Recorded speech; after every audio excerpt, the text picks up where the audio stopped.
Warganet di Indonesia tengah dihebohkan dengan uang koin Rp1.000 kelapa sawit yang dijual puluhan juta di marketplace toko online Shopee.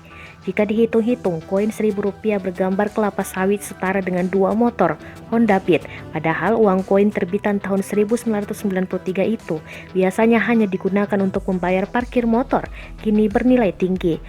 Uang koin emisi 1993 tersebut menjadi pembicaraan karena harga yang sangat mahal di toko online.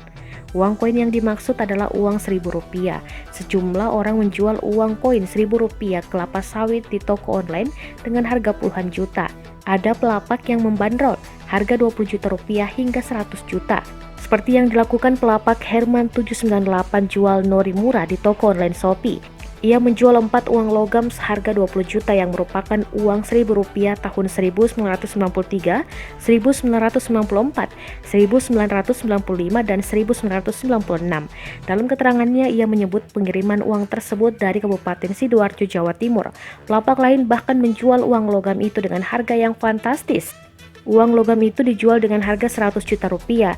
Sistem penjualan secara online dengan pengiriman dari Senen, Jakarta Pusat.